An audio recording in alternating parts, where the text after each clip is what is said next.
દશામાનું વિસર્જન કરતા થયું એવું તમે સાંભળીને તમે પણ ચોંકી જવાના છો દોસ્તો। તો આપણે એના વિશે ચર્ચા કરવા જઈ રહ્યા છીએ, પણ એ પહેલાં તમે દશામાના સાચા ભક્ત હો ને તો એક લાઇકની કમેન્ટ કરીને જરૂર બતાવી દોસ્તો।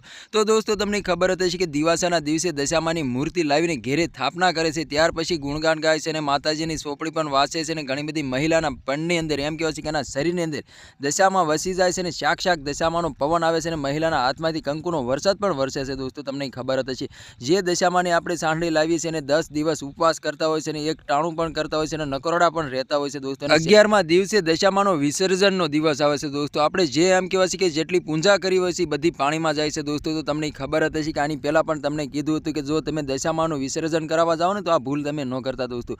પરંતુ અત્યારે સોશિયલ મીડિયા પર નવી ક્લિપો અને વિડીયો સામે મળી રહ્યા છે, એમાં એવું જોવા મળી રહ્યું છે કે દશામાની સાંઢળીનો જ્યારે વિસર્જનનો દિવસો આવે છે ત્યારે એમ કહેવાય છે કે પાણીની અંદર મૂર્તિ નથી પધરાવતા, લોકો કાંઠે મૂકીને વયા જાય છે દોસ્તો। તો આને ઘોર અપમાન કર્યું કહેવાય દોસ્તો। તો ખાસ કરીને તમને નમ્ર વિનંતી છે દોસ્તો, આ વર્ષે તો તમે ભૂલ કરી છે, પણ આવનારા વર્ષોની અંદર તમે દશામાના વ્રત લેવાનો હોય ને તો આવી ભૂલ ફરીવાર ન કરતા દોસ્તો। તો હાલ અત્યારે સોશિયલ મીડિયા પર નવી ક્લિપો અને વિડીયો સામે મળી રહ્યા છે દોસ્તો। ઘણા બધા લોકો એમ કહેવાય છે કે દશામાનું વિસર્જન કરાવવા જાય છે દોસ્તો। તો તમને ખબર હતી કે 10 દિવસ આપણે એમ કહેવાય છે કે પૂજા કરી હોય છે, દીવા અગરબત્તી સળગાવી હોય છે અને સાંજ સવાર આપણે આરતી પણ ઉતારી હોય છે અને છેલ્લા દિવસે દશામાને મેન પડે ત્યાં નાખીને વયા આવે છે દોસ્તો। ઘણા બધા લોકો દશામાની સાંઢળીનું વિસર્જન કરાવવા જાય છે, તેવામાં ઘણા બધા ખાડા હોય છે, ગંદકી હોય છે, એની અંદર દશામાની મૂર્તિઓ મૂકીને વયા આવે છે દોસ્તો। તો ખાસ કરીને તમને ખબર હતી કે જે મૂર્તિઓ છે એ રઝળતી થઈ જાય છે અને એમ કહેવાય છે કે ઘણા બધા લોકોના પગમાં પણ કસરાય છે અને ખંડક પણ થતી હોય છે દોસ્તો। તો આને ઘોર અપમાન કર્યું કહેવાય દોસ્તો। આવી ભૂલ તમે ફરીવાર ના કરતા દોસ્તો। તો હાલ અત્યારે સોશિયલ મીડિયા પર નવી ક્લિપો અને વિડીયો સામે મળી રહ્યા છે દોસ્તો।